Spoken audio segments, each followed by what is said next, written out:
Sometimes when you're driving down the road all by yourself, you begin to hear a voice that tells you need to look around, pay attention. Maybe something isn't quite right. That voice is me. It's the voice of Gord.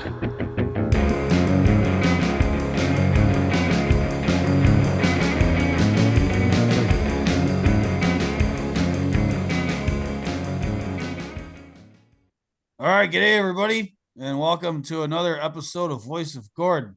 I'm Gord, and this is my voice. Got another roundtable here for you on day 4 of my special week of National Truck Driver Appreciation, where I'm dropping 5 episodes for y'all. I'm recording this one right now with a great group of folks to attack something that has been the bane of truckers' existence for a long time, something that's prevented us from getting paid properly or solving a whole bunch of other issues in the industry because there's just been so many lies about it, and that's the driver shortage narrative.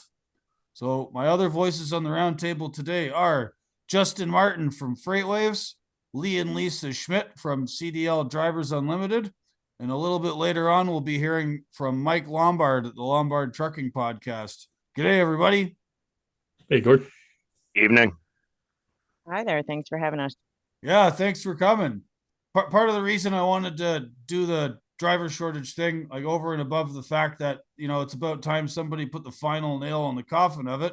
Justin, your boss over at FreightWaves, Craig Fuller, he went to town on the American Trucking Association on Twitter and on FreightWaves' website here recently and caused quite a kerfuffle online. Yeah, you talk to enough drivers, you know, you hear the kind of the same complaints over and over again about the ATA. Everyone gets online, complains about them, and it just kind of goes ignored. But when the CEO of a big media company comes out and says, hold on a second, that's when the ATA starts clapping back. And they did beautifully, or stupidly, I should say, because now everyone's paying attention. Right. And our friend Reed, was it Reed or was it Joe Weisenthal who suggested that they have a debate, which the ATA has yet to respond to? So Reed was the first person to tweet the article or the blog post from the ATA, and then Joe was the one who came up with the idea of having a debate on like a neutral ground podcast. And I'm sure Joe was like heavily implying that it be odd lots. Oh, absolutely. I want to kind of explore Craig's reasoning behind being a disrespecter of the driver shortage narrative, because I have my own reasons. And then Lee and Lisa also being part of CDL Drivers Unlimited and all the research they've done can speak to it as well. But Justin, can you speak to what exactly Craig's sort of analysis and breakdown of why the narrative is fake? Yeah, so the ATA's talking point is that we're always 80,000 drivers short. Somehow, miraculously, it's no more, no less. It's always 80,000 drivers. And you can dig back through Internet Archives, Wayback Machine, you name it. They've been shouting that 80,000 number for over a decade and a half now, I believe. Craig's had a few articles about how having a perpetual driver shortage is impossible. You can have shortages in individual companies and individual markets, you know, small pocket areas that might be having some trouble finding drivers in their local area. But to say that there's a flat number across the board industry wide, there is no basis for that in reality or economics. The sort of fluctuations in capacity, I mean, everybody kind of knows about that, and you know that should be general information. There's people who, like, you know, especially more from the left, and Marxists and sort of left labor analysts always say, and I think they're right about this, is that there's never a shortage of people. There's always people around. There's always labor around. What there seems to be is a shortage of willingness to pay people what they're worth or what the market clearing rate is for labor, right? So, like, people have to understand that labor is a commodity just like any other. And well, what ends okay. Careful with that. Well, I mean, in purely economic terms, let's put on our pointy academic hats here. And, you know, if we view it as a commodity, And in a free market, the laws of supply and demand should work. If there's a high demand, then the supply should go up. If there's a low supply, the price should go up. And the problem with labor is that for some strange reason, nobody ever wants the price side of that to ever go up. Nobody ever seems to want to pay people unless it's something fairly specialized or you're really desperate for it. And there's reasons why the pay keeps being pummeled and kept down, right? Well, it depends. Like, automation is a huge one. So one of my favorite like devil's advocate arguments against that too is okay, supply and demand.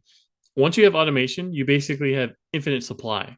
Infinite supply means zero, and that's where that's where your wage suppression comes in. That's once you start automating stuff, zero becomes a magnet, and everything else gets stuck to that. Right. Well, we haven't hit automation yet, although we're going to discuss that when Lombard shows up because he had my buddy James Year on here the other day, and that was a great show, and I want to talk to him about that. Yeah. But one of the things, I'm no friend of the ATA, and big complaint has always been that their members artificially suppress wages in order to keep that labor cost down, regardless of the demand or supply of drivers, by getting the government to subsidize the training of new drivers all the time, rather than paying experienced safe drivers to stick around. And that suppresses the wages, increases retention and churn problems, which then also cause more accidents, makes life more difficult for all the people that actually like the business and want to stick around. And so I was happy to see Fallers smack the ATA down, and they need to be smacked down more. And I want to bring Leah and Lisa in here now because the organization that they're kind of the face of, CDLDU, have been doing quite a bit of research into this as well. I was going to say, we've done research. We reached out to all states and asked how many CDL holders they have. We didn't get them all back, but we were right around 6.5 million. We're still missing like 13 states. So there is no shortage of drivers. On a side note, we ran into ATA when we were in DC the last time, and I actually got up and walked over and talked to them. And I said, "Why are you guys here?" "Well, there's a driver shortage." I said, "Where?" She goes, "We're here because there's a lot of companies that don't have trucks filled that are just sitting. One of my members has a parking lot full of trucks that are sitting and they can't get drivers in." I said, "They're not looking for drivers. They do that to keep their score down from FMCSA." It's a myth that they all go around and say we're short on drivers, but yet you're not short on drivers just because you have trucks. You have that many trucks to offset your CSA score. So hold on, you're saying that these carriers, say I have 100 trucks. How many trucks am I letting sit empty to keep my CSA score down? Well, I'll how do I say this? A company in Nebraska I know of, we all know them. Mm-hmm. They have at least 100 trucks sitting. Mm. They don't fill them trucks because the more trucks you have, the more accidents you can have before it affects your CSA score. So you don't want to take trucks off the dole. That's why they have all the trucks sitting. It's not that they want drivers in them. They need to keep them amount of trucks there to compensate for the crashes that they have to keep their score low. Yeah, no, it makes sense too. I mean, and also the cost of like maintenance and stuff too. You got to cannibalize trucks all the time now. Yeah.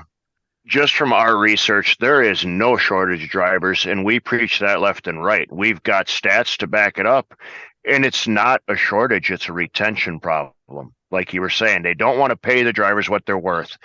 And the training, we talked earlier about it, the training that we have in this country, they're just throwing everybody in the truck, and they don't tell them the whole truth, because if people actually knew the truth behind this, there would be a shortage faster than what there is.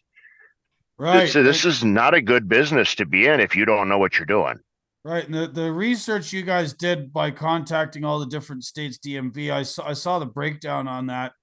And I think using inference and averaging from those states who did report and applying that to the states that didn't, you were able to estimate that there was at least 8.8 million CDL holders across the United States at minimum.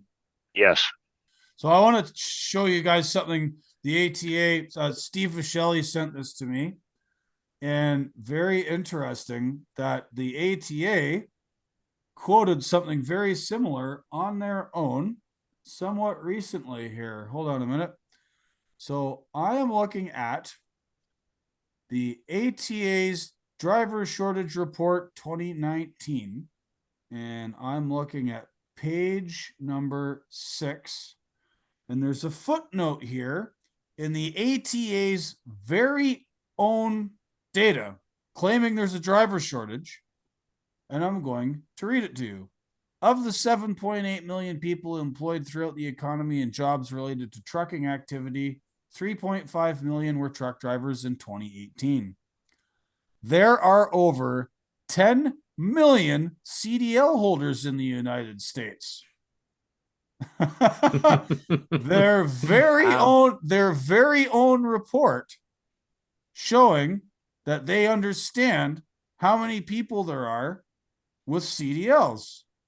The ATA gave their own lie away in their own report from 4 years ago. It's always amazing to me how they're all about training new drivers, get new people in, new blood, et cetera, et cetera. Nothing whatsoever about the millions of people that already have CDLs out there. It's like once you're in the truck and then you're out, you're dead to them. You no longer exist. It's not even that you're a statistic. You're literally like scratched off the record, and you need to have new people coming in that are none the wiser. Well, It's think about it literally first. Go ahead, Lise. It's literally their business model to get rid of the older drivers that will cost them more money because it's cheaper in the long run to bring in a newbie. Number one, they're going to do what you tell them to do, and they're not going to fight back on anything, that they may not want to do. That comes after you've got a few years experience in here. When you're new, you do everything they tell you to do until you finally get some time under your belt and you figure out, hey, I don't like this. I'll do it, but you're going to pay more. So those guys go find a different company. But for the mega fleets, it's literally cheaper for them to bring in the newbies than keep them. That's their business model. And Yeah, if you think about the other side of it, all right, they get a grant from the government for every employee that they hire. Let's just say they do 10 a week. Big company, big carriers, 10 a week, $5,000 to $10,000, whatever they get from the government. Then they turn around and they charge the driver. He's got to pay for learning also over time. So it's a revolving door. They want to keep drivers coming through that door because, you get 10,000 for every driver. It's $100,000 real fast. You start losing that money. Now all of a sudden they're hurting.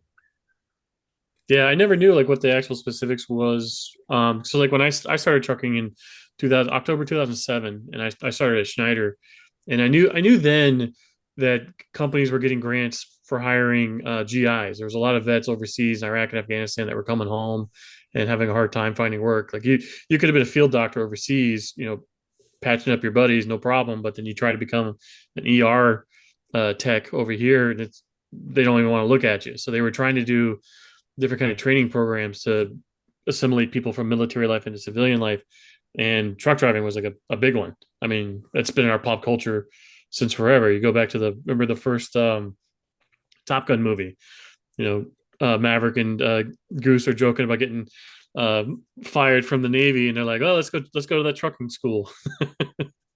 Imagine that Top Gun pilot going from Top Gun pilot to truck driver.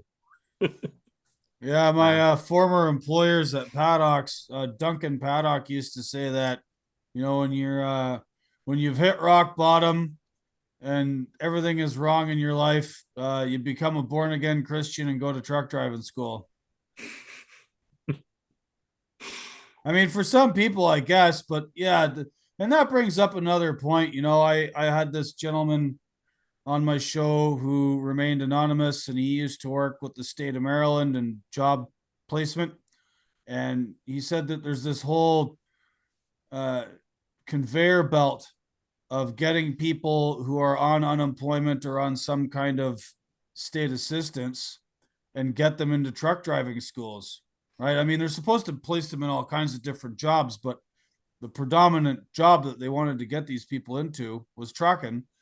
And, there was various incentives for that sort of in the hierarchy of this state employment program. And one of the things that really bothers me as a driver, and I'm sure it bothers you guys too, and many other people that are going to be listening to this, is that, how does it make you feel if you, like me, are a professional driver, and I've been doing this for 26 years, and I'm sure Lee and Lisa got even more years on the road than me and Justin here. If the government thinks that like so little of us and our experience that they can just throw money at welfare cases and long-term unemployed, what Marx called the lumpen proletariat, and just drag these people off the street, throw money at them, train them for a few weeks, and now in the eyes of the government, that person is the same skill, same use truck driver as I am. Like, how does that make you feel?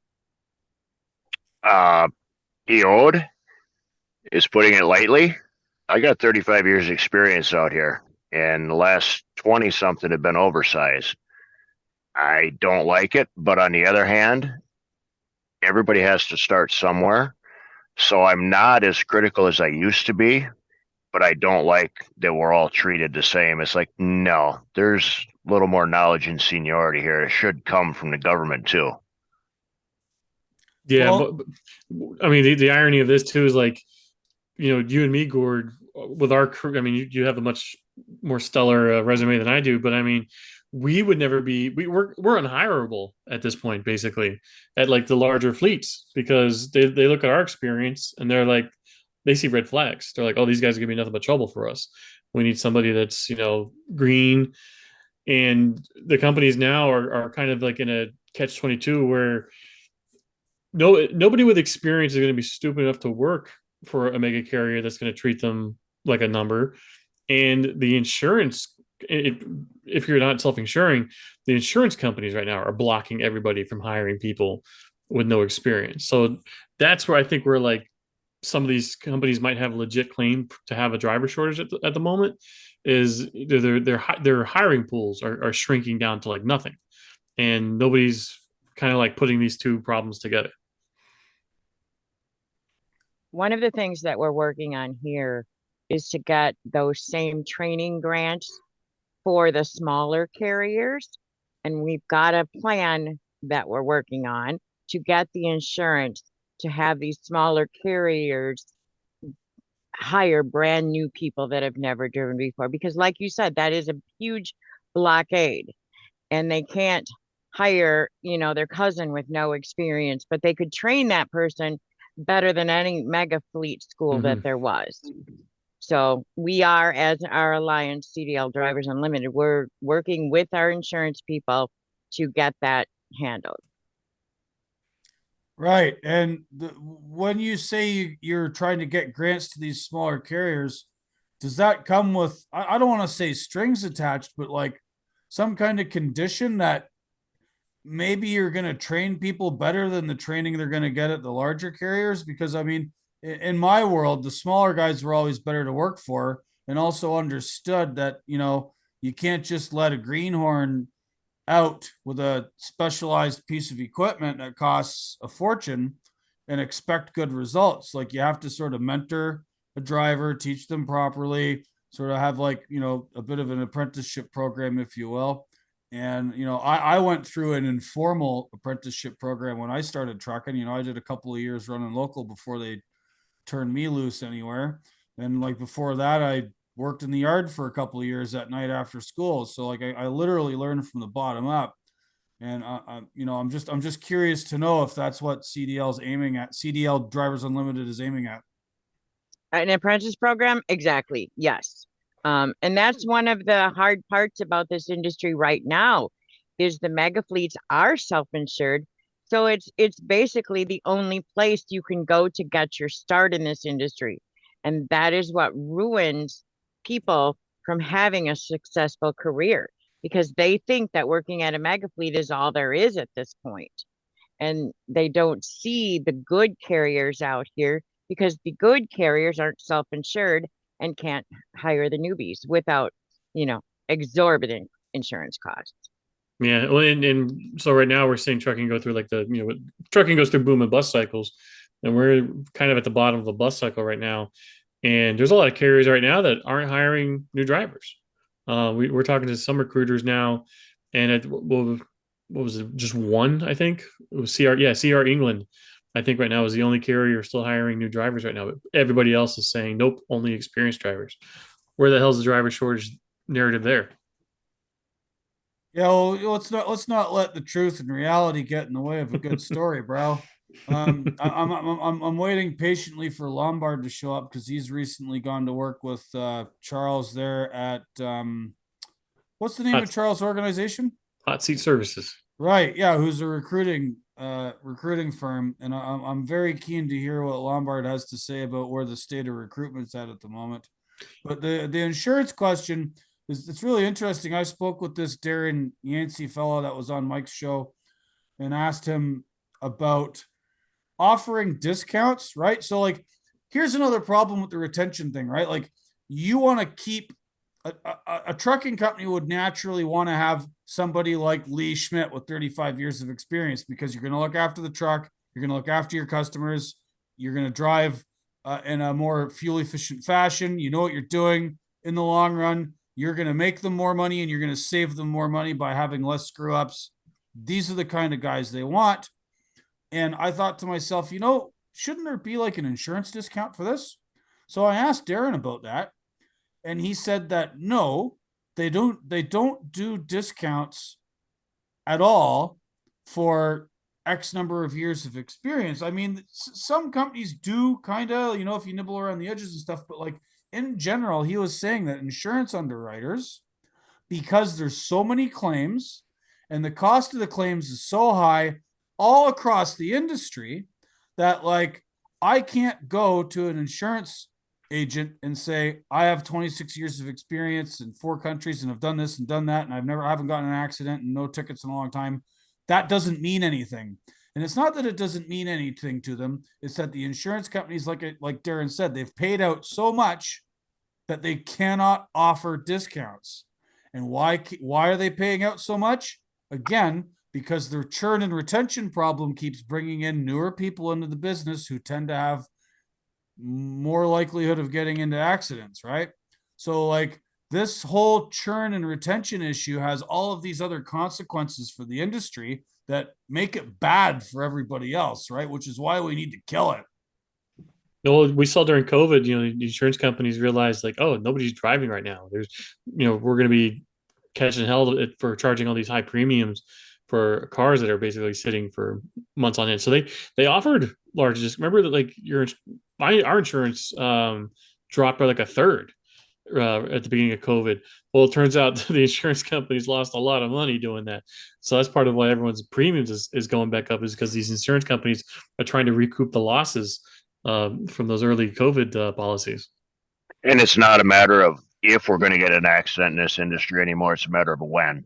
Yeah, yeah, because you could be sitting at a four-way stop, no problem, minding your own business, and then some four-wheeler smashes into you. Right. I want to put a pin in the four-wheeler thing. Just speaking of accidents and collisions, because more often than not, in accidents involving trucks and cars, it's usually the car driver's fault. And oftentimes when I'm talking about this, I get real excited about, new guys getting in accidents more frequently. It's not always their fault. However, a seasoned driver sees things happening before they happen and avoids them. You got something to say about that, Lee? I actually do. And we have from CDLDU, we've done a report. 85% of crashes are caused by a four-wheeler. And out of them, a truck driver was only issued a ticket and at fault 0.75% of the time. It's not even 1% of the time that we're at fault, but yet Wow. all the regulations are coming down on us. That's crazy. And that's even taking into consideration like all the, these new rookies and unsafe drivers we got on the road right now. Unsafe truck drivers. Yes, yes. Wow. I figured we were a minority, but I didn't think it was like 0.7%. That's wild. 0.74. I'll actually get the exact stats here. I got them in the back. I was going to tell you to pull out that paper. See, this is also a difference between when you guys were questioning all these like state DOTs for the CDL numbers and stuff. Are you still working on getting what was it, 13 other states you said you still had to go? Yeah, we still have a few. And I think New York is the worst. Hmm. Our intern that was doing that one, he actually gave up. He didn't know where to go anymore to get it, Huh. and it's like, why are you people hiding this stuff? I Yeah, don't that's understand what the big deal is. yeah, because I was gonna warn earlier, like don't take the info you have now and then extrapolate it, because that's exactly what the ATA does with their data. They do surveys though; they're not actually doing any kind of deep data mining. Okay, I No, have we're still digging. this is from 2020. All vehicles, cars, trucks, and all, 35,766 fatal crashes.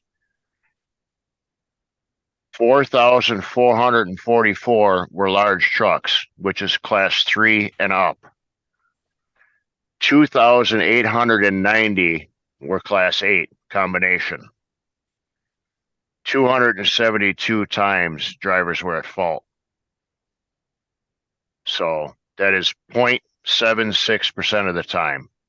272 accidents, fatal accidents, where the driver was at fault out of 35,766. It's not even 1%. And we're treated like it's 100.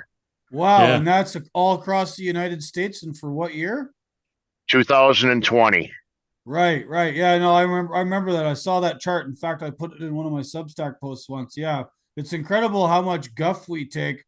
And getting back to four-wheelers, one of my big bugaboos, especially like to help with the retention problem and to maybe make it harder for the members of the ATA to keep throwing people into the gaping maw of the churn issue, would be to impose a graduated licensing system where you would have to have, say 6 months to a year driving a straight truck first before you could, like a CDL B, before you graduate to a CDL A, because they have systems like that in New Zealand and Australia and a few other countries.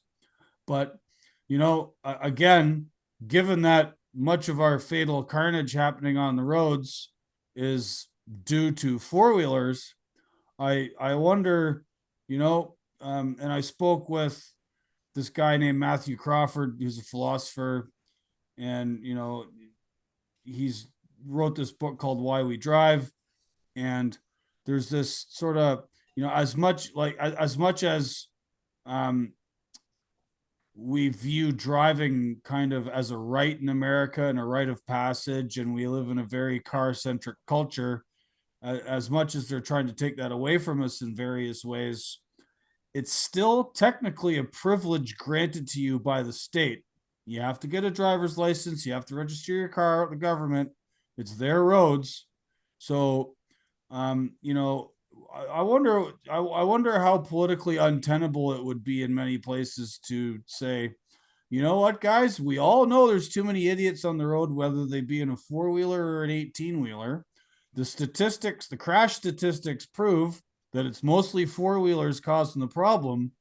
Maybe it's time we started doing graduated licensing for car drivers, like in a serious way, and or making people take remedial driving lessons rather than just throwing fines at them for when they get caught for poor behavior by the cops. No, they got to keep the fines going. One of That the would be things what. that we have researched is educating the car drivers when they get their license. We're working on this in Wisconsin to try and actually get a section of the test that teaches you how to drive around semis. And if you don't pass that part of the test, you don't get your license. So, and that's the problem. There's 50 different licensings in the country for a four-wheeler. The commercial is more standardized across but the four-wheelers, we're going to have to go through 50 states to get, some kind of changes made in the four-wheeler licensing. And we talked to Wisconsin, I forget, Motor Carriers Association. I think that's who it was. But I had said, how would you guys feel if we just had 3 questions? It's all I want is 3 on how to drive around a truck. Would you be opposed to that? But you have to get them 100% right. If you get any of these wrong, you're done. You fail the test. And they had no problem with that. That was actually the Driver Education Association here in Wisconsin that we've been working with. And the problem with, I can speak to Wisconsin because that's where we live, and we've got a lot of familiarity with it. In Wisconsin, there is a graduated learning for young people. Like, you can't drive at night for your first so many hours, blah, blah, blah. And you can't have passengers with you for so many hours. But the problem with it is we have a minimum 30 hours of classroom time. So anything you add in, now we have to add on to that classroom time. So if we wanted to do a segment about how to drive around semis, even an hour, now instead of 30 hours of classroom time, they have to change the law to 31 hours. They can't cram how do you drive around semis into the 30 hours that they already have. And here's another thought. Instead of fining them higher for anything with or a graduated license, why not follow the steps of the ELD? When you got above 5 mile an hour, ELD kicked on automatically. You were driving. You get above 5 mile an hour, your phone has no capability of texting and things like that. If you're above 5 mile an hour, your phone should not be able to text, receive text, give text, anything. The only thing you should be able to do is make a 911 call. Yeah, there's technology for that. You guys are going to love this. So the propane company I used to work for, in all of their propane delivery trucks, their service trucks for, fixing up your system or setting tanks or removing them, little crane on the side. They had this thing called cell control. And basically you had to put this app on your phone that the company made you put it on there. And as soon as that vehicle started moving, your phone basically became inoperable unless it was a 911 call, right? You had a little emergency button, and the only functionality your phone got was to call 911. Fair enough. Just as an aside, cell control, I can't remember if they got bought or they went through a rebranding operation. But while I was still with the propane guys, they went from being called cell control to being called truce. As in, we have called a truce to this conflict. As if we're in some kind of war because of our cell phones. I mean, I thought that was kind of hilarious. The first app I ever used on my phone that had any kind of like geofencing lockdown capabilities was Waze. It was very smart. So Waze was like in such a fast growth, like startup mode, that I guess to like enter into CYA mode, you had to, anytime you want to do anything on the app for the first time, you had to tell it, I am a passenger. And then it would like let you touch the screen and like navigate the menus and stuff. The app literally would not let you like type in an address or go into options and stuff if it thought you were moving, which I thought was really clever. But of course, everybody just types in, I'm a passenger. So you know they had that. They had that same capability in the Pokemon app because people were driving around looking for the Pokemon characters and having crashes because they were driving and doing their app at the same time. I have a good friend in Philadelphia, Bob. He was like, I think he still plays that game, honestly. Yeah, he was one of those. he was not happy when. Well, okay, he was happy when they announced it because it's like, okay, we gotta play fair now. But also at the same time, he's like, I was getting so much stuff. I tried it for like a day, and I was like, this is dumb. I'm not playing this. Also, another big one that was it was an app called Square, I think it was called, but it's kind of the same thing. You just check in wherever you're at. Basically, every app on your phone does that now. But that was when I was hauling like AA&E freight. So I'd be at like these military bases, and I would check in on Square, and there'd be like 40 people that had checked in at like some base that I'm at. And I'm like, oh, there's people that aren't supposed to be doing this.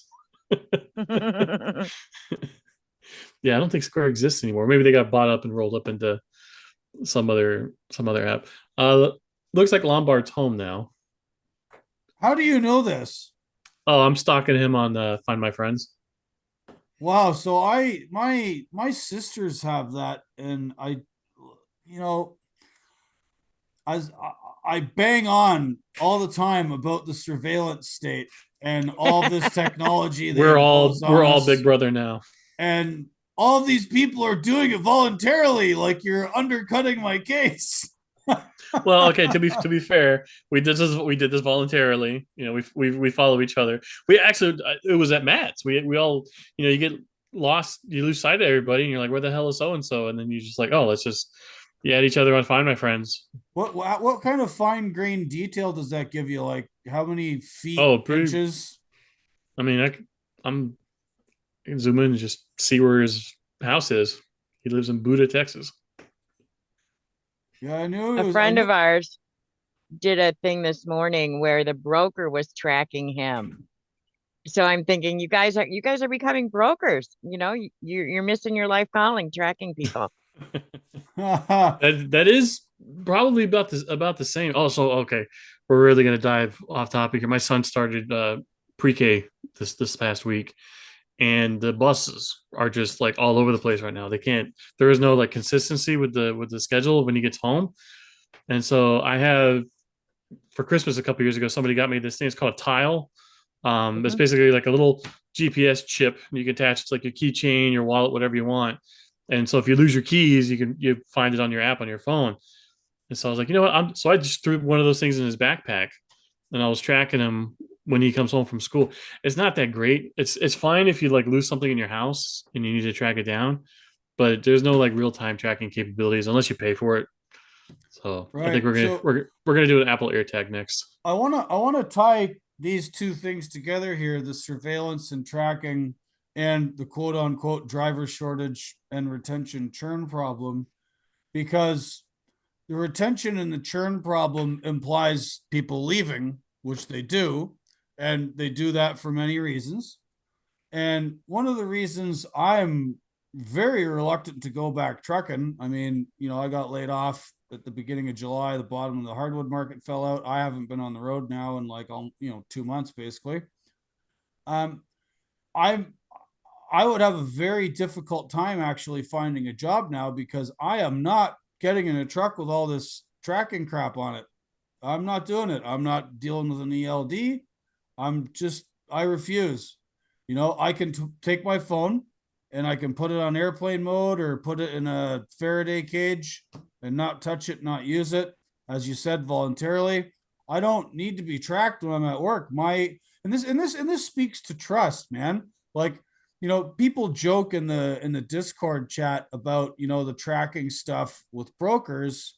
And, what did we do 20 years ago? What did we do 30 years ago? Well, we had trust, right? You trusted the driver. You handed the guy the bills. They closed the trailer doors, put the seal on it. And it's like, okay, we have an agreed upon time to arrive at the customers. And you just went and got it done. There was no tracking or anything. You just got it done. And the drivers that got it done, made their deliveries as best they could, and were usually on time, would get paid and praised and accorded the respect they deserved.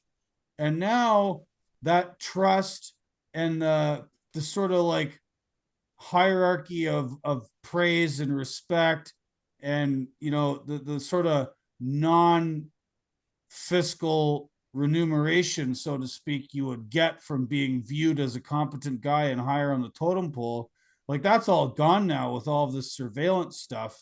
And I have to wonder, like, how many guys out there are cranks like me that just don't want to deal with this and are not interested in participating in the industry anymore because of it. And So before we answer that, I just want to welcome. I see Mr. Lombard has shown up, and we'll get him in here after you guys answer your questions. I was gonna say, one of speaking of demanding respect, how you doing, Lombard? What's up happening, everybody? Glad to be here. Go All ahead, right. Lise. Hi, Mike. A few years back, we attended a listening/talking session from the FMCSA. And at that time, they brought in one of their major concerns is they know that all of you older drivers are leaving the industry. And they were like, we don't know why, we don't know how to fix it. We And don't know why. Okay. Have they bothered asking? Why is she but it breaking is up a with big me?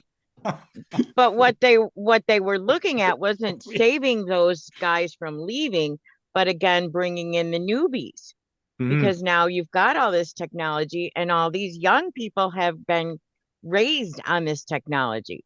All of the older drivers don't need this technology to do their job safely. And as a matter of fact, when the ELD came, we saw a huge number of older experienced drivers just leave the industry. Lee's stepdad is one of them. I will not be tracked. I will not be babysat by a little box on my dash. They all left. And now the more and more technology, the AEB, now we're talking speed limiters, all this lane deviation, cameras, every ounce of technology that comes in makes more older experienced drivers leave the industry. And some of them will go to local jobs, but that's part of this retention that we're talking about. They're all active CDL holders. They're sitting home like you. I'm not going back in a truck because I'm not going to be treated like that. Yeah, and what's really stupid is like you have the stereotype of the Chicago-based carrier, where if you're a driver with a sketchy record and can't get hired anywhere else at a reputable carrier, there are guys that will absolutely run you cowboy and delete your logs or alter your records and stuff. And there are drivers that are more than happy to put up with that because they're making money, probably in the only way that they can at this point. Just had a guy on my show. He was driving for Central Oregon Truck, Yeah. and he's the gentleman I met on TikTok, and that's the thing. He wasn't getting the miles at his company, so now he's over. He's working for. He told me he's like, I'm working. He says it right on the show. He's working for the mob. They got the logs. They control it. I mean, I could tell you. I remember when the ELD mandate rolled out because I was working at a warehouse at the time, and we dealt with drivers coming in all the time. And I remember that on the news of guys saying, "This is our paycheck. This is our livelihood." We're about, this is going to make us leave. And to Gord's point, asking if he's alone, definitely not alone. The data shows he's not alone. But on top of it, every Facebook group, that I'm in a Texas CDL drivers page. There's that really toxic one, Truckers of Past, Present, and Future. There's several Facebook pages I'm in, and there's guys in there who will just like every single day will be like, hey, I'm looking for this job. You need to be running this equipment. I'm not going to be doing this. I don't want to be governed. And they have like this laundry list. I've got 30 plus years experience, and they'll always list that. There's always a lot of people, even now with the recruiting gig, there's a lot of applications coming over from guys over at Hot Seat, guys with 30 plus years experience. And then when you're telling them about certain company, a lot of these newer carriers, they're running, they've, even though even though we respect the Volvo over here, kind of for funniness, like a lot of these companies, they got brand new Volvos and they're like, I'm not driving that. So every little piece of equipment, Gord's definitely not alone in this aspect. And I refer to him. And when I was talking to a friend of mine, I was like, yeah, I've got a friend of mine. I was like, he's an absolute zealot when it comes to this stuff. I was like, he won't work at a company with an HR department. If it's got a safety department, they're doing too much. And I can't blame Gord for that. I can't, you can't blame anybody for it. I remember how disgruntled the drivers were who came to the warehouse when they were talking about it. They're like, we knew it was coming. It was the beginning of the end. I mean, overall, definitely not alone. And it's like, yeah. And then you have the FMCSA unelected, lawyers. They say, why are people leaving? And it's like, they're just as like, that's why I said it early on. They're the ignorant boyfriend who doesn't know why their girlfriend just dumped him. But no, last year we stayed home 8 months. I was going to sell the truck. Nobody wanted to buy it. I didn't know if I wanted to put it back on the road. I called a larger carrier and talked to their HR department, and I said, this is what I want.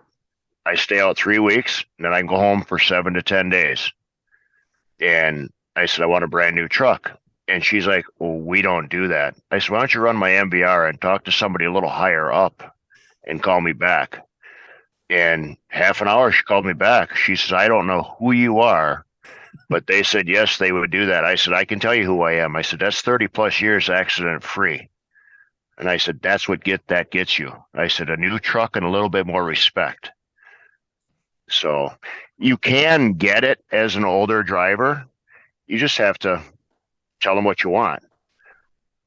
And I'm not opposed to Volvos, unlike a lot of people. I got a 379, but I'm older. I want comfort now. And a Volvo, they're comfortable trucks. It's a Cadillac, I'm telling you.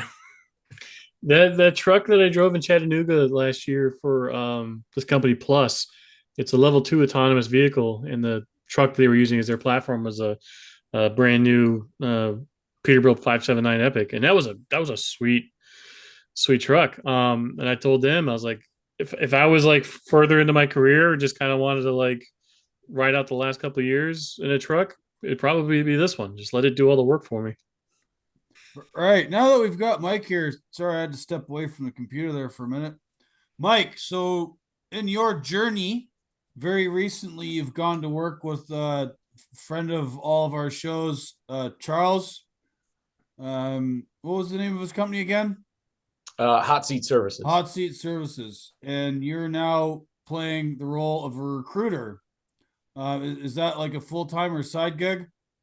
It's a little bit of both, but it's definitely the hours are full time. I would say that but what's great about it is it's offered as a 1099 position. So the hours are flexible. I mean, I've already been on the phone past 8 o'clock at night.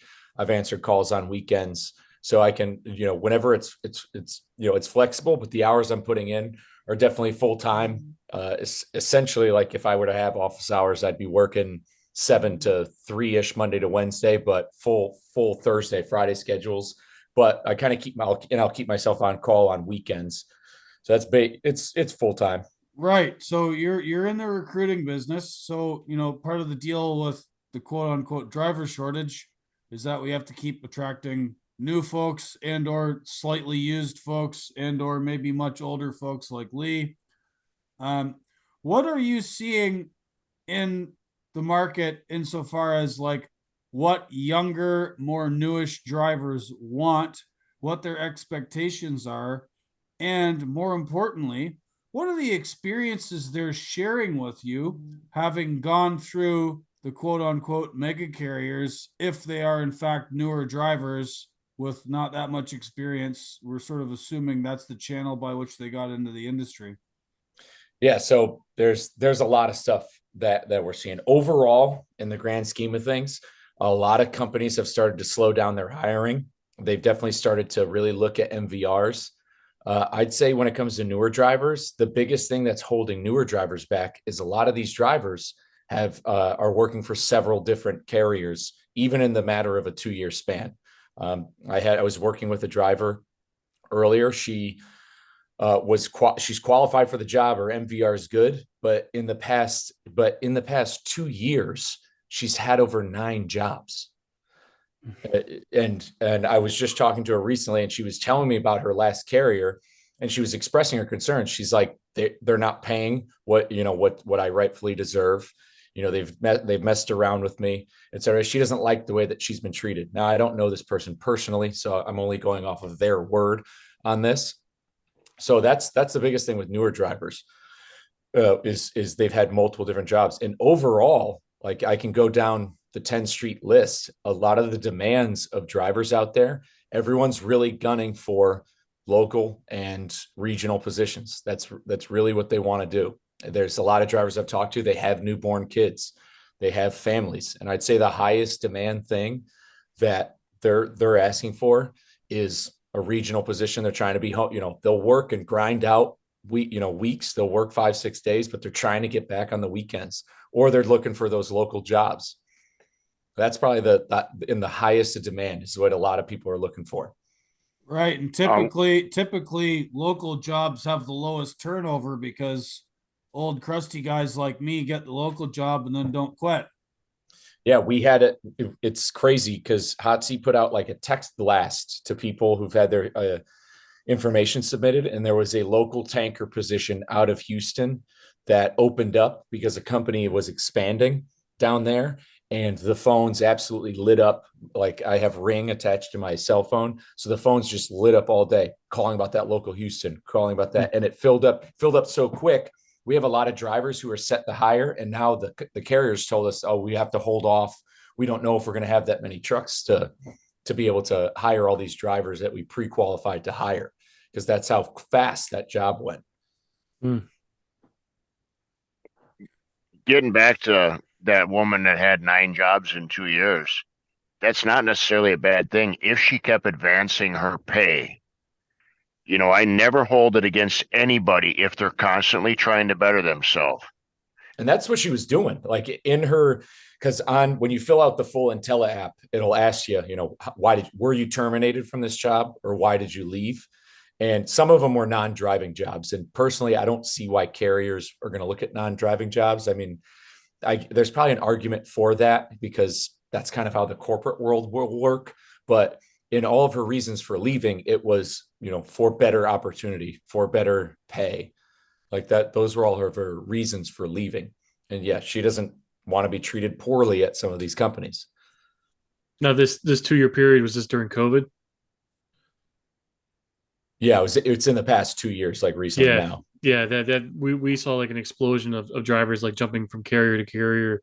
That's why I made that stupid meme of the shrimp going straight into the oil on Twitter the other day, because that's really kind of what the situation is turning into now. Is these pay raises that the ATA was bragging about that carriers were giving to their drivers are basically non-existent anymore. A lot of carriers are cutting rates right now because the freight rates are what they are. And if you locked in a new contract rate and you're not making payroll because your previous contract was paying more, something's got to give.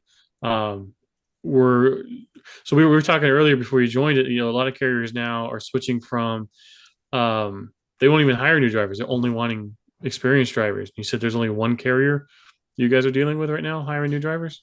No, so none of the carriers we're working with are hiring new drivers. We work and we only work with one carrier that will hire SAP drivers. And a lot of the carriers are obviously, they have certain stipulations for any felonies that are newer than 5 years old. So no one we're working with, and one of the carriers we're working with is a large retail carrier. And even then, they're asking for 3 months minimum. I think the most experienced people need is 3 months. And that's the thing. A lot of the drivers who call in, because they'll see Hot Seat Services number on Indeed, and they'll call and they'll be like, "Hey, I just got my CDL 2 weeks ago." I'm like, "I'm really sorry, man." And then I'll offer them personal recommendations. I'll be like, "Hey, try to bang down some of these doors." But a lot of them are telling me, "Oh yeah, I tried to get with Werner, tried to even get with Swift." And all of them have said, "Oh, we're not taking any new drivers." And Charles has relayed this to me, that even the large carriers have, because normally they get new trucks all the time. And they've halted new truck orders. They've slowed down on their hiring, and they've been keeping certain positions, lanes filled. Yeah, there was all these economists. What was it, 6 months ago or so, that were like, anytime we talk about a freight recession or just a recession in general, there's got to be some guy with a chart somewhere to try and debunk what you're saying. And one of the ones that they were using to try and show how strong the economy was new truck orders are still pretty strong, or new truck order fulfillments. And we were trying to, like, Craig was telling them, like, you don't understand, these are orders that were put in like 2 years ago that they're only finally now catching up on. So yeah, there's going to be a backlog of this stuff, but if you look further down the pipe, there's nothing. So that's where we kind of get a lot of flack, is like, we'll see the data and we'll say, hey, this is what we're seeing, and then people lose their minds, and then when we're proven right 6 months later, people forget about that. Didn't you guys just have a Prime driver on your show not that long ago that said he was told that Prime was just going to leave when 100 trucks came available? They were just going to leave them and not rehire. Yeah, so they were shrinking their rate. See, the turnover rate is so high in trucking that companies never really have to do layoffs. They just stop hiring for like 3 to 6 months, and that takes care of that problem. That's basically what Prime and it sounds like a lot of these other carriers are doing right now, is if they're trying to, cut some of their payroll, they don't have to fire or lay off anybody. They just, stop hiring for a few months. That's pretty because crazy. people leave so easily. Yeah. So Yeah. Mike, I wanted to ask you a question, sort of downstream of your very recent episode of your show with James Year, who I think I introduced y'all to. And in your conversation with James, you asked a question about like what happens when a young person comes along and says, they'd like to get into trucking, but they see automation coming down the pipe. And James, in addition to my buddy Will Cook and a couple other people, they are much less skeptical about the imposition of this technology onto our roads than I was at one point. And let's just take it for granted that at some point, given the sort of statistics about computational power and the evolution of technology that you and James discussed, and if we get, autonomous or semi-autonomous trucks here fairly soon, that kind of acts, if you're paying attention, that would act as a disincentive to anybody to get into the trucking business. Like if you're a young person and you're just starting out, you're 18, 19, 20 years old and you're thinking about your career, why would you bother getting into a business that's basically going to put you out to pasture in the next 5 to 10 years? Like, are you seeing any of that with the younger folks you talk to, Mike? The younger people I talk to, it's almost as if I don't think it's a thought on their mind. Especially because a lot of the recent people who've gotten their CDLs, wherever they seem to be coming from, they seem highly motivated to want to drive. They want to get into it. But I'm keen to think that a lot of these people are being fooled by what they're seeing on social media, just based off of maybe where the cities and the demographics they're in. I feel as though, we were just talking about it in one of our group chats earlier. Aaron from Trucking for Millennials showed me that this, our favorite double broker, G-Face, he was just on a podcast that has 4.3 million subscribers on YouTube. And so you have guys like him who's a fraud and who's actively ripping people off. And he has 150,000 followers himself. And he's now been amplified on networks to people who would be disenfranchised. Maybe they come from, certain socioeconomic classes where it's hard for upward mobility, depending on their family life. Maybe they were felons. And they're very eager to get into it because they've heard that this is the gateway out of poverty, so to speak. And I'm not judging these people at all for it, but because like you said, and this is kind of has to do with what James and I's conversation about, and what James is trying to do is he's trying to open up like, hey, this is a conversation everyone needs to be having and no one's having it. And that's the biggest thing. I'm not seeing anybody. I haven't talked to one person. The only young people I know who talk about automation in it are all the young people we talk to in the Lost Freight Discord who are in their 20s, like Billy, who's in his 20s working at, a brokerage. All the younger brokers, they're keen on it, but everybody getting in the industry, the younger drivers, it's not a thought on their mind. A lot of the younger guys, and I'm friends, I've had younger guys on my show. What's on their mind is advancing in their trucking career. They've got owner operator on their mind. They've got this. They're not even thinking about automation. So I don't think it's deterring anybody at all. I think who it might be deterring is that's the thing. If people are being deterred from it, we're not finding out about it because they're not even getting into the industry anyways. Right. Interesting. Because one of the things I mentioned a couple of times, I'm trying to remember what show I most recently talked about it, is the sort of through line between the driver shortage narrative as promulgated heavily by the American Trucking Association and, people who don't do their homework, and the marketing by the autonomous truck manufacturers.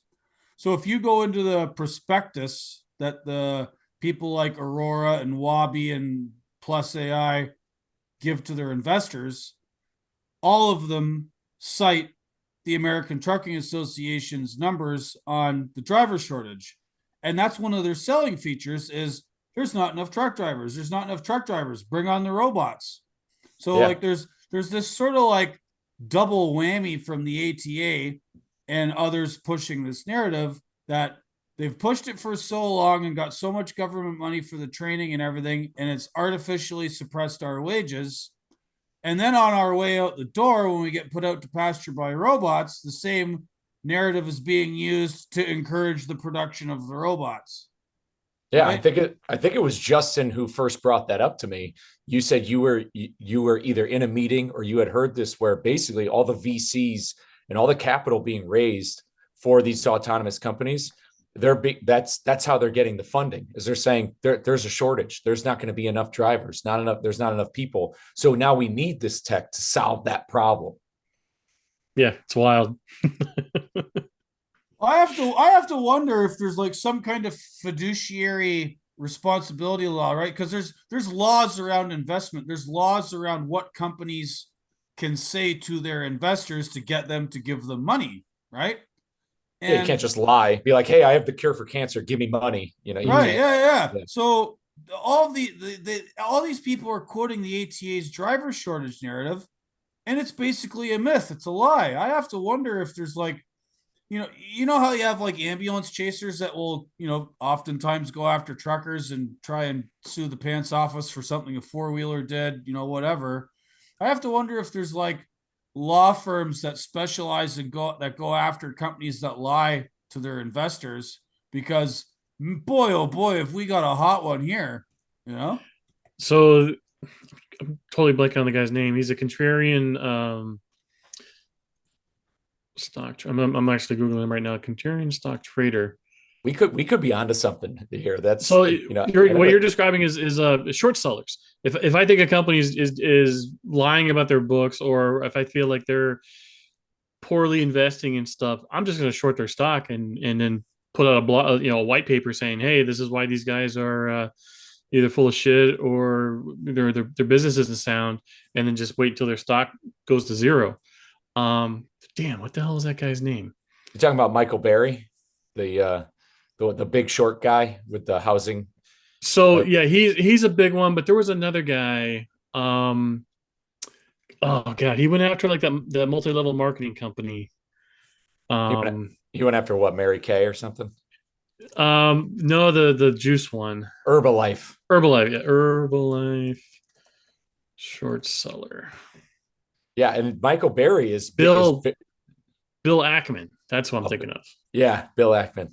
He's who we need to like get in touch with and say, hey, just shake him and say there is no truck driver shortage. They're full of shit, and then let him do it, and then we'll collect like a fee or something.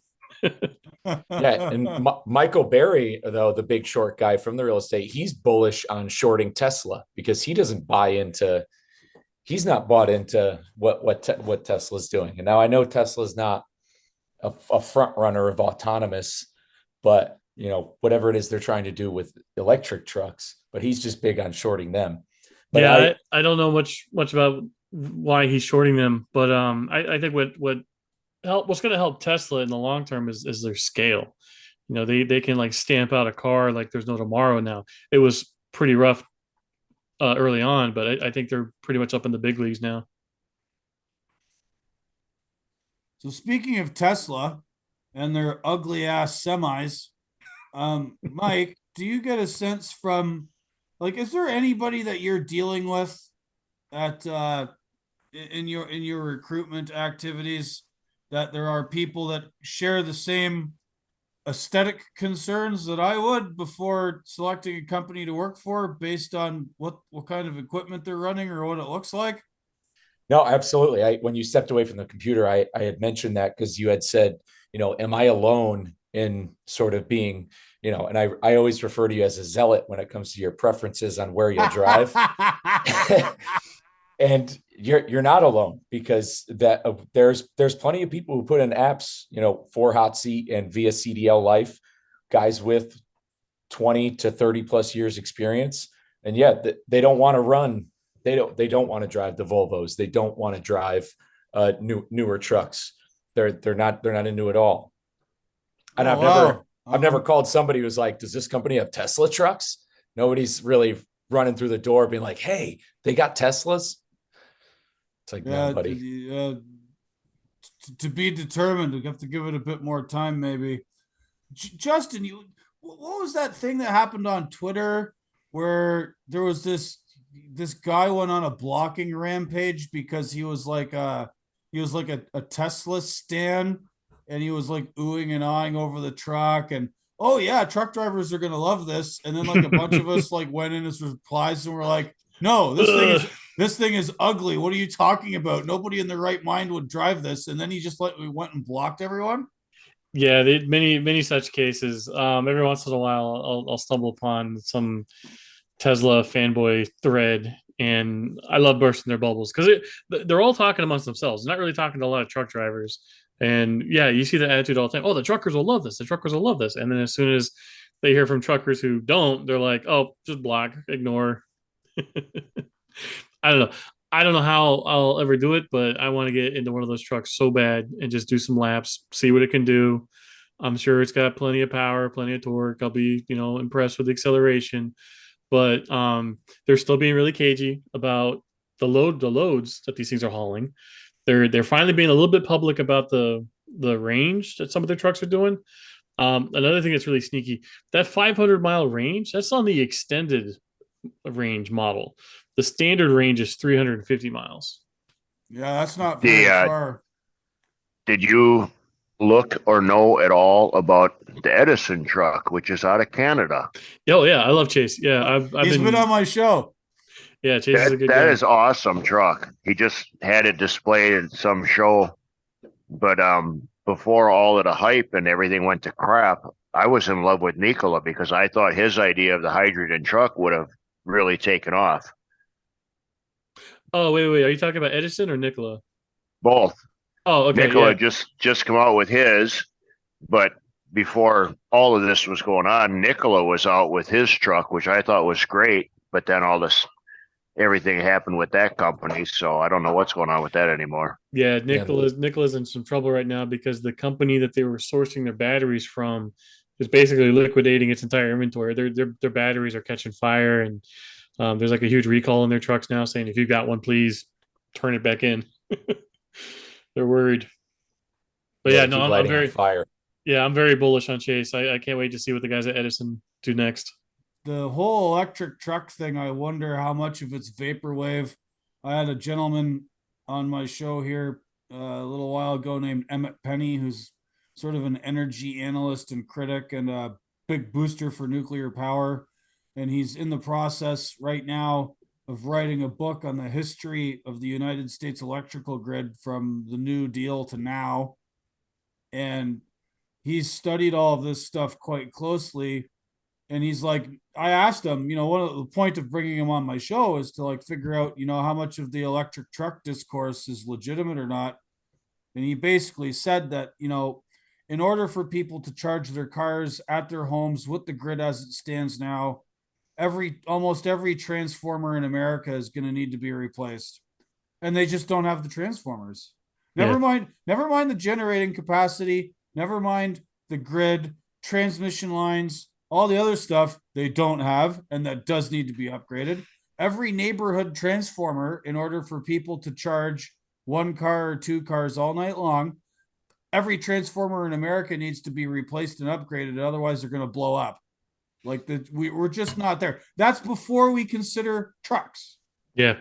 No, I don't see this stuff happening overnight, but it is. I would say within the next 20 years, I wouldn't be surprised if electric to internal combustion was like at 50-50 parity. I'd say 10, 20 years. I could see that.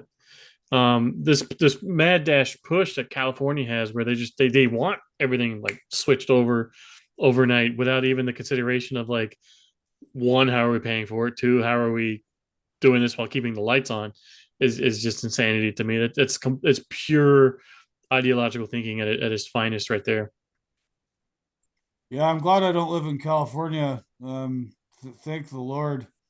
It's just it's an irrational knee jerk is what they're trying to do. And it's all it's doing. It's the next, they're trying to pick the next winners and losers out of it. And it's, you can't, you always say what they're trying to do is they're making a trial by fire, saying, hey, by this day, no more. And it's like, you can't do that when it comes to people who are sitting in hospitals on life support. And, you can't give those dead stop times to the market that doesn't have the technology capable of doing this. And that willingly says, we can't do this. Yeah, and then none of these are like market forces. This isn't like, oh, so and so came up with a better car, so over time more and more people are buying that car, and that car gets market share, and everybody adapts to that. This is a goalpost. They have an idea in mind, and they say, okay, this is where we're going to be in 20 years. Let's get to it. And it's And like, it's all but top look, down. It's all top down. It's not because the yeah, market's demanding it at all.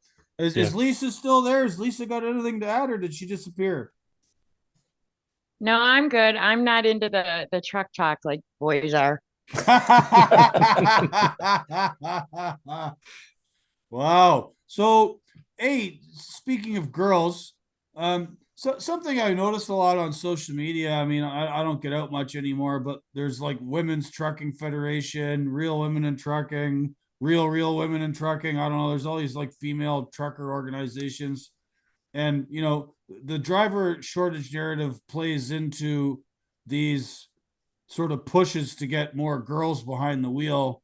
And I'm just wondering if that's borne any fruit. Like, is there any more increase in women? And like, not that I care about identity politics or that, but like, I wonder how much like of the washout rate, like where girls come trucking and they're like, wow, I'm away from home too long, or I want to go have kids or whatever.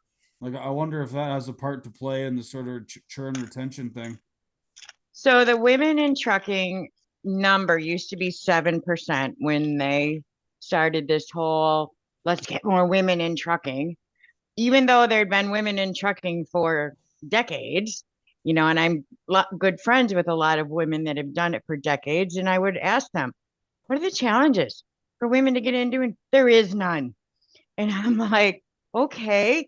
But the FMCSA started their new women advisory council, and the number now has gone up to 14% of the industry is now women. Hmm. But today I still Really? I on, thought it yes, was still hovering like around 5 or 6%. How did they get up to 14? I don't know, but it's on. I just saw it like 2 weeks ago, and I'm like, well, what the heck? But you still have everybody pandering to the women. Um, but like you said, there's reasons why women don't want to be in trucking, whether it be families, children, it's a hard life out here. More and more women are doing the local stuff, which is cool. Um, a friend of ours and member of CDL Drivers Unlimited, jump truck driver, Dominique, out there in Washington. She runs her own business and she's very successful as a woman.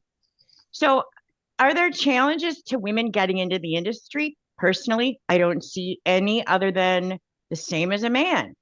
Do they have different challenges out on the road? Perhaps bathrooms, security, safety, getting harassed by men it's always going to be there.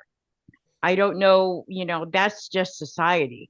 Men harass women everywhere they go. Well, it's probably a little higher in trucking, mostly because of the sort of loneliness and away from home factor. Yeah. You get some. And the way they dress. Pardon me. Part of it has to do with the way they dress.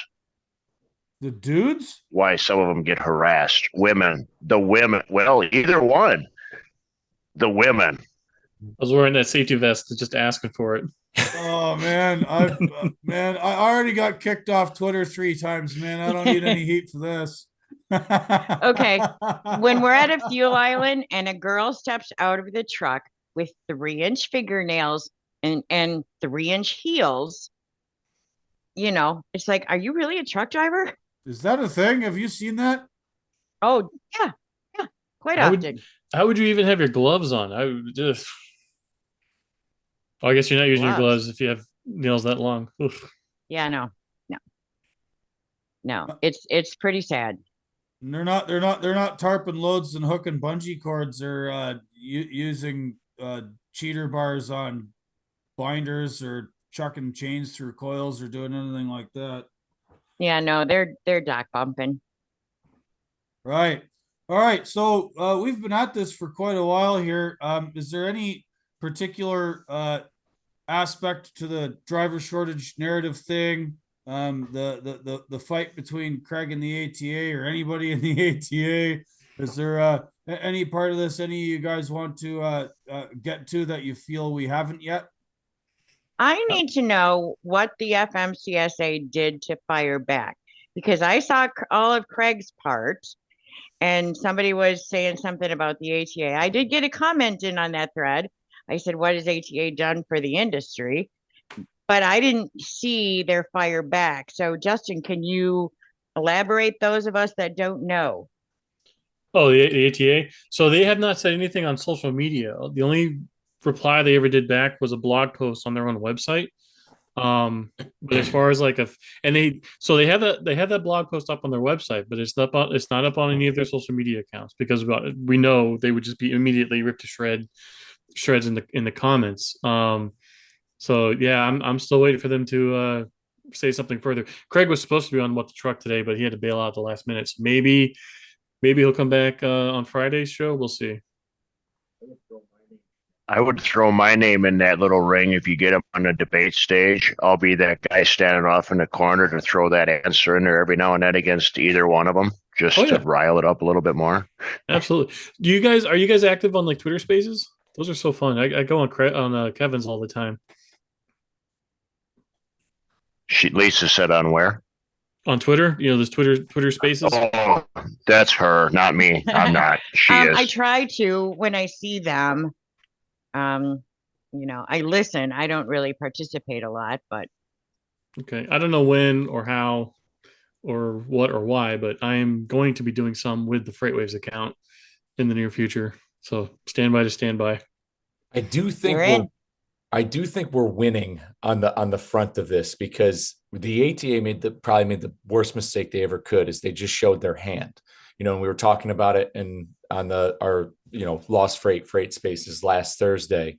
Them taking Craig's bait and posting that blog opened them up to where their own data essentially proved them wrong. And now it's becoming more out in the open. And you're starting to see, I've even talked to guys I've had on my show, like even when I talked to Joe Seppi, when I've talked to the other drivers I've socialized with on, via TikTok, they've all said, they're like, I've never thought about the ATA once. So Yeah. like there's more and more drivers who are starting to become enlightened by the fact that the industry is truly run by, like, it has nothing to do with the mega carriers solely and independently. It has to do with a special interest lobbying group that's representing those carriers and other supporters.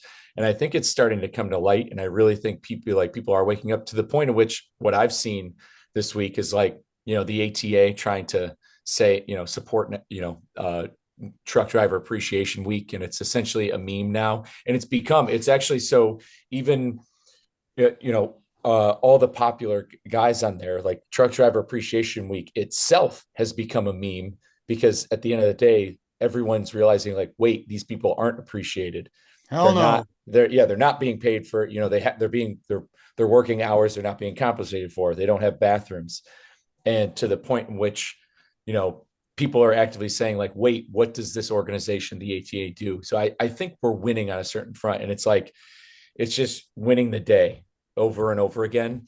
And Reed put out a tweet today that was really good about how, if you want to grow a following on social media or in general, you have to keep putting out the same message over and over. You need to keep reiterating it. So yes, your friends are going to see it all the time, but eventually another person is going to see it and they're going to be like, whoa, wait a minute. I've never seen this before. And more people. And that's what's really happening. And we're doing it pretty grassroots via CDLDU. We're doing it grassroots on Twitter with all of us and all of our personalities with all these shows that we're doing between my show, Gord's show, the shows we go on, the interviews we talk about. There's a ripple effect that I think we're putting out into the ethos. That ripple hit a shore here. Did you see the Time magazine article that came out? I was just about to say that. Yeah, I have a feeling that like the tide is turning because the journalists aren't picking it up anymore. Maybe a small NPR affiliate or like a local, NBC or ABC, whatever affiliate will cover their local state representative saying that there's a truck driver shortage. But as far as like the national coverage, It's all about how the industry is hurting right now. And this, I'm taking some credit for this time one because the woman who wrote it, Alana Samuels, she followed me on Twitter and she subscribes to my Substack.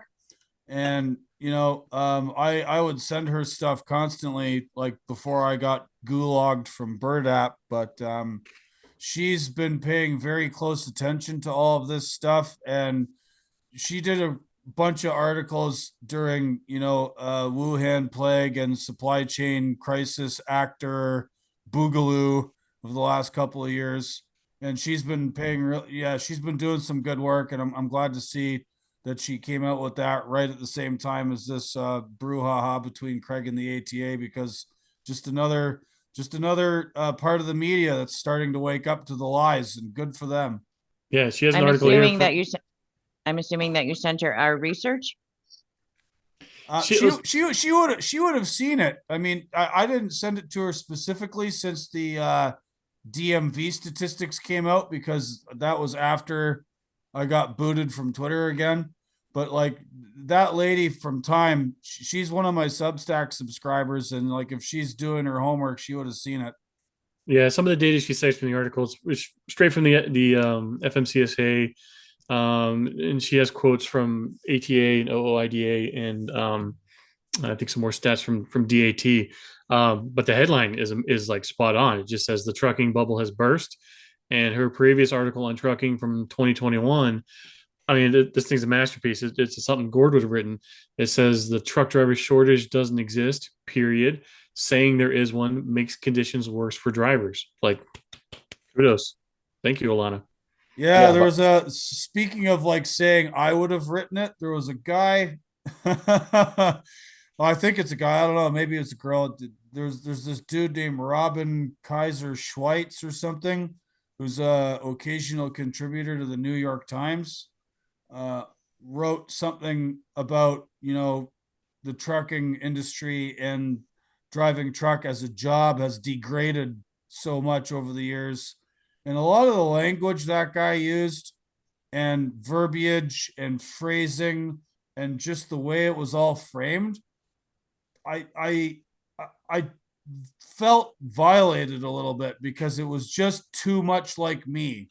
Mm. Like this guy must have been following me around Twitter, found my stuff, and I can't prove it, but it just felt like some major plagiarism was going on.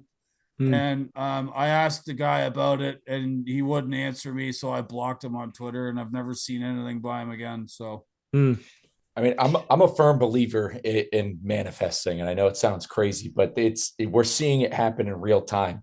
Even at the point, I've been following Adam Wingfield for a while, and I know he talks to you guys at Freightwaves a lot. I met him at the the Turning Point Summit in Kansas City for CDL Life. And even he today on LinkedIn posted about that Time article. He's actively on Twitter. 6 months ago, he wasn't really pushing anything. He wasn't talking about the driver shortage or conditions. Maybe he has, and I haven't seen it, so I don't want to discredit him in any way if he has brought light to it. But there's more and more people we're seeing who really weren't as active as maybe we were this time a year ago, essentially. This time a year ago, pushing this. So really, we're speaking this stuff into existence, and it's just starting to grow with everything at CDLDU. The show is just like shit posting on LinkedIn, Twitter, like getting like 4 points. We're 4 points of contacting everything on this with replying to people, and it's like starting to literally manifest in front of our eyes. So I think we're winning. The key is it's just we're still up against an enemy that has almost $100 million of buying power in DC. And they've been doing it a lot longer than we have too. I mean, this driver shortage narrative existed before I joined trucking, while I was in it, and currently now while I'm driving a desk, it's still persistent. Yeah, it has tenure.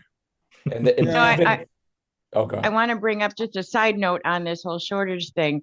Where we're not reaching is Washington, D.C.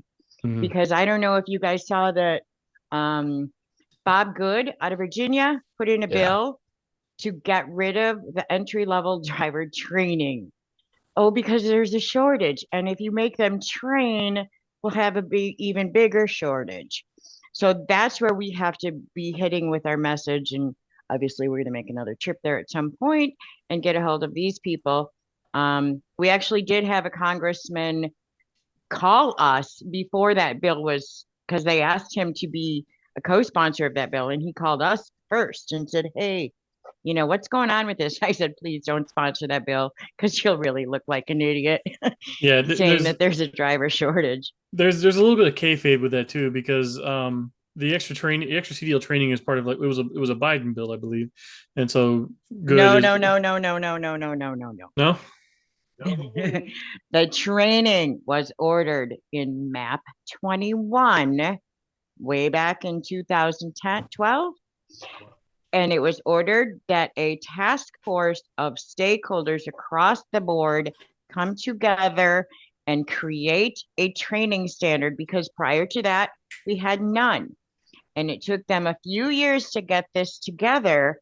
And one of the things that they left in that training that people have a myth about is that my husband can train me to get a CDL. There's a big myth going out there that since that training standards has gone into effect, you have to attend a certified school. No, you don't. You have to be trained by a registered trainer.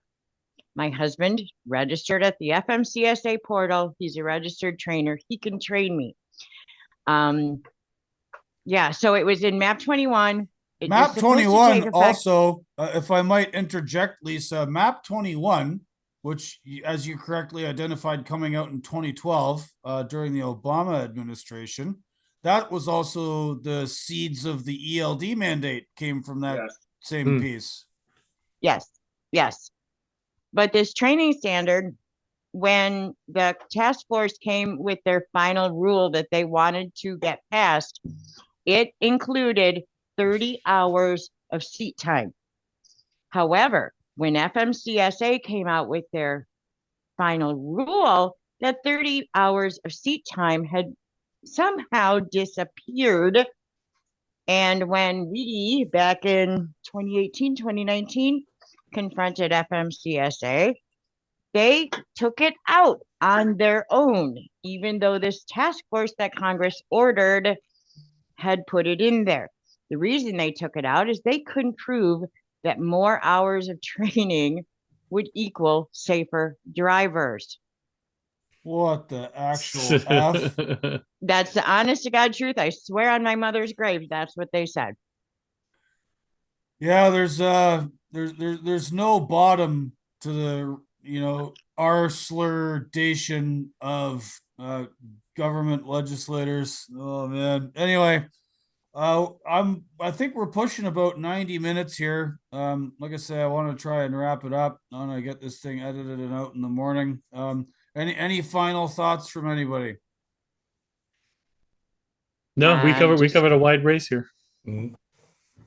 Yep, we're just going to keep pushing here at CDL Drivers Unlimited to get out the correct information to anybody we can talk to. Right. Thanks for Yeah. having There's a bunch of stuff Jim emailed out. I have to get to reading here when I get some time.